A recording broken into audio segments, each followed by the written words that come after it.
Hello everyone, this is Ekta Radadiya from the Department of Pharmacology, LG Institute of Pharmacy. Welcome back to our YouTube channel Pharma Ignite for your e-learning sessions.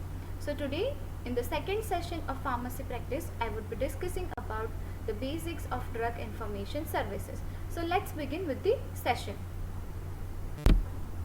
So in this video, you would learn about what is drug information service, then why do we need of DIC, then I will be covering some basic details of DIC like Drug Information Center, the staff required for this, and the training or education program which are conducted to train the particular personnel which are to be fit in DIC. And we would also see at history like how the drug information service came to the pictures.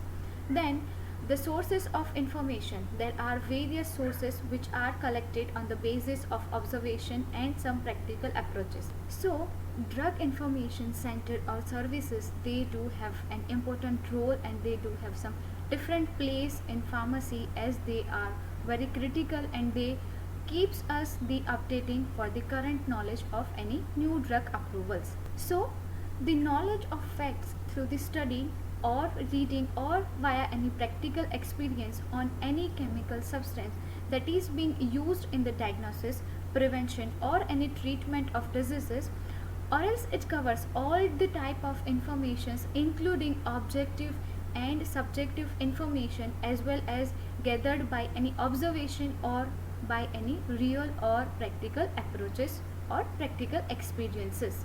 So the drug information service is the service which combines the activity of specially trained individuals to provide accurate, unbiased and factual information on the basis of primary in response to patient-oriented drug problems, and it is received from the various members of healthcare team. In the past, the number of drugs available were very less, so the need of a drug information center was very limited. But now the scenario has been changed. The drugs are available in vast number with the modalities and with very new information. So it is very difficult to remember each and every leaflets every year. So it is very important to retrieve information on the basis of some drug information sources.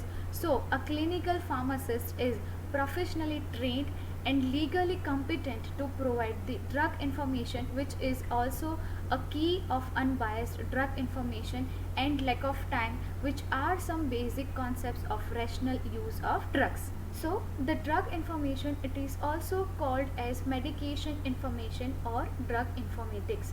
Now it is the really discovery, use and management of information in the use of medications. So drug information, it covers the gamut from the identification, cost and pharmacokinetics to dosage and adverse effect. So you may also need to know about the body health or diseases in order to better utilize the drug information available.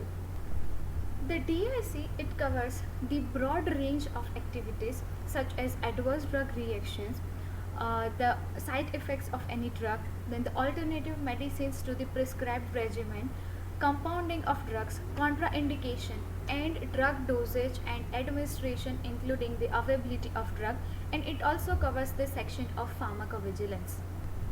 Let's talk about the history of DIC, like how did the DIC got set up. The first DIC center was set up in the University of Kentucky in the year of 1960, and then the DIC came to the picture in various countries. So there are some ideal services for DIC, like it should gear up to the need of its user really, and it should able to provide information on the dependent, time dependent, and it should be the standard of quality. Then the expertise or the expert should be really accessible and reassurable. Then there should be a format of SOP for the categorizing enquiries and maintaining the search patterns which are required for the scrutinizing of drug information. So the main aim is to optimize the usage of drug information on the basis of rational use of drugs. So there are various aims and objectives of DIC. So it could be to participate in the undergraduate and graduate programs in teaching. Then it could be to develop the research programs in the universities, or the purpose is to demonstrate the medical degrees which could be help to health personnel in the form of drug information bulletin, or to publish in any other medical journals. It can be also to develop educational activities in a group to the appropriate use of drugs for patient in the community or hospital pharmacy. The major objectives of DIC includes promotion of evidence-based practice. Then second, meet the patient needs while providing the pharmaceutical care. Now the important, of course, who provides these informations? So it could be drug expert, so it could be clinical pharmacologist or any medical practitioner. Then the further trained in information science or medical informatics person. Then it could be drug information pharmacist, or it could be postgraduate student in pharmacology. So what are included in the information in DIC? It consists the general information about drug related problems, drug related services, it could be drug centers and such other information. It contains the pharmacological overview of any drug, or the toxicity problems, side effect or adverse effect related to drug problems, or it includes the formularies including the knowledge or the details about the formulation prescribed. It could be the pharmacokinetic parameters of drug and the side effects or adverse effects which are supposed to happen after taking the drugs. So now the next is from where the DIC actually receives all this information from. It could be from the public and hospitals about the adverse drug reaction of any drug. It could be from the local drug list, and then it could receive from any hospital formularies or national formularies. It could be the internet sources, and it could be from the phone calls via manufacturers or any patient or any person. Then it could from the government and non-government organizations, and also from the other DIs or any other drug information centers. Now let's just discuss the available sources of information. So these are categorized under three different class: primary source, secondary source and tertiary source. So let's discuss primary source. So primary source, it should contain original information and it should not be produced by any second party. So it includes the information which is presented by almost the presenter or observer itself, which is evaluated by themselves, not any second party. So for example, articles published by journals, medical journals or thesis. Now let's talk about the secondary available source for information. Now the original source has been evaluated by second party other than publisher.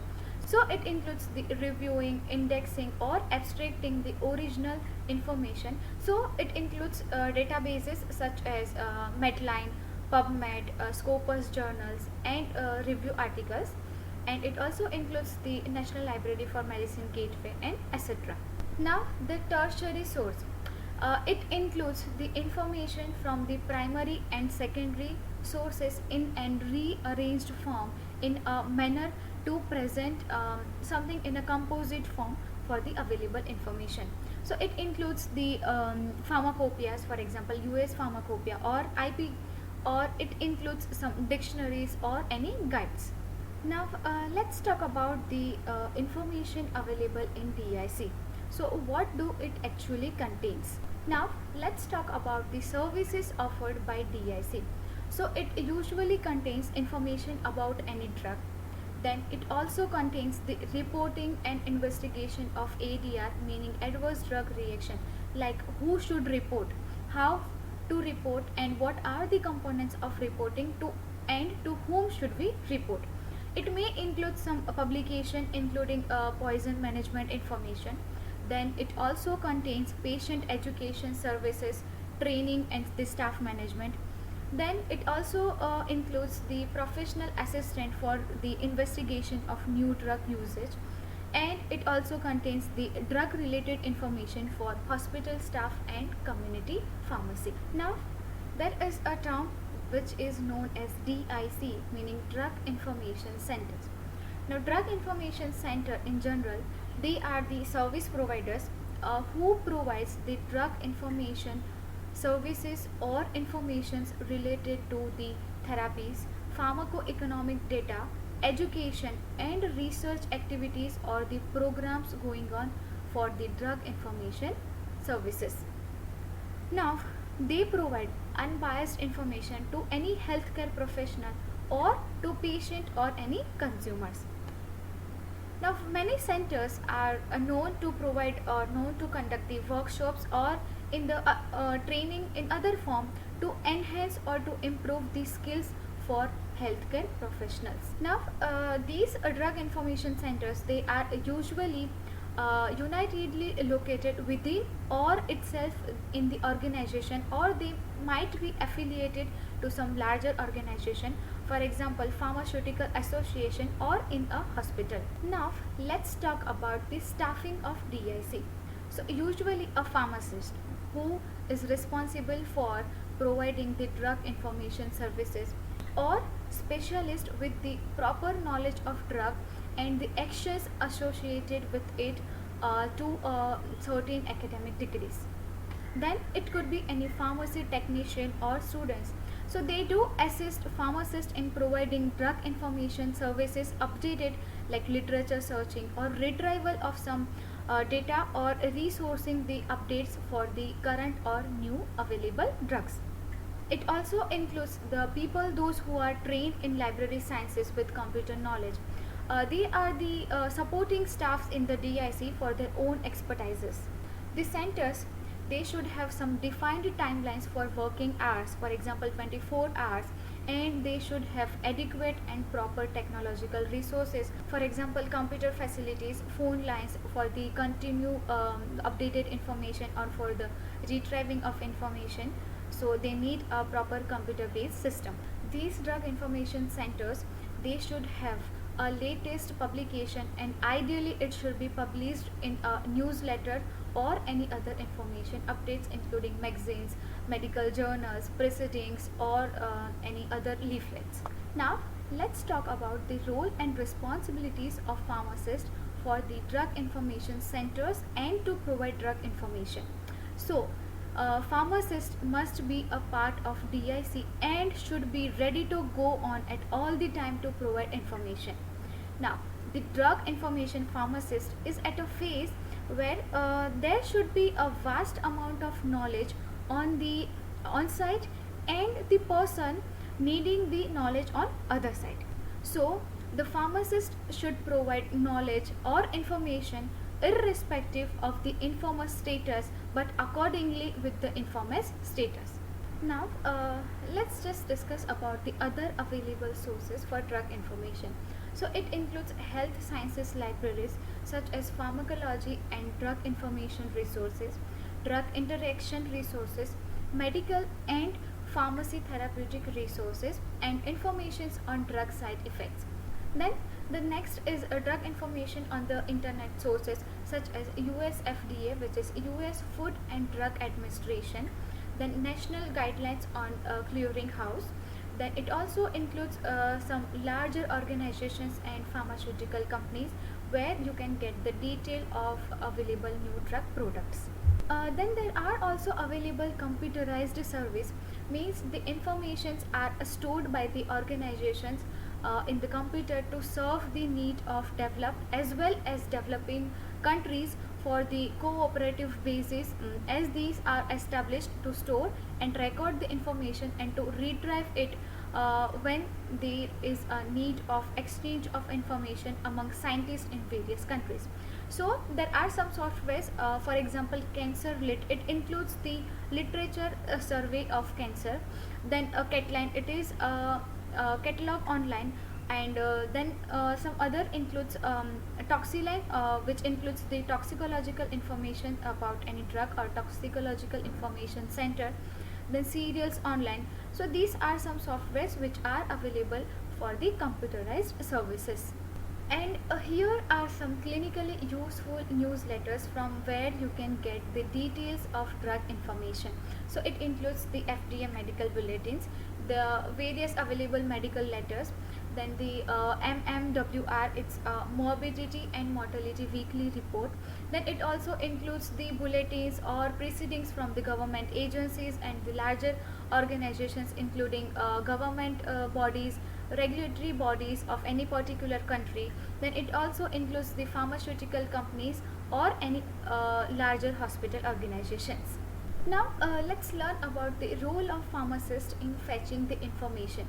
So any drug informer should understand the nature of question and should ask all the needed questions all the time to get ultimate question.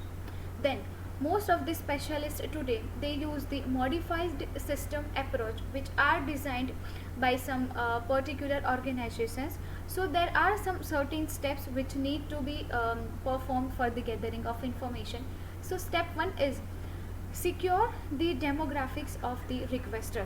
It includes who do request, then it could be the medical or non-medical personnel, or educated or uneducated personnel, or it could be it includes the information such as name, email, or the detailed information about requester. Then the next step is obtain background information, like where the requester or the reader about the drug. The next is obtain the background information. For example, is or he taking any medications? If yes, then why? Where the reader has heard about this drug anymore before. Then the step 3 is determine and categorize the ultimate question. So in this step, put all the pieces of information together to form a lump of ultimate question, and once it is determined, then the next step is to categorize the question. So the next step is develop a strategy and conduct a research.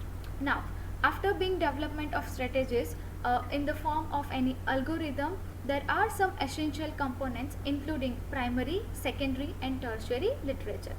Then the next step is perform, evaluate and analyze or synthesize the information. So provider should take time to evaluate the information and to analyze on the basis of available sources to synthesize a good reply. The next step is formulate and provide response. Now in an outline, it should be established to help formulate a response to the drug or to the info requester. It should be in a proper format containing introduction, body format and conclusion. Then the next step is conduct the follow-up and documentation. So checking the requesters to make his or her question has been sufficiently and completely answered. So the vital and important step is to document all the steps taken in this process. Thank you everyone. Please make sure that you do like, subscribe and share our YouTube channel Pharma Ignite to keep yourself updated. Thank you.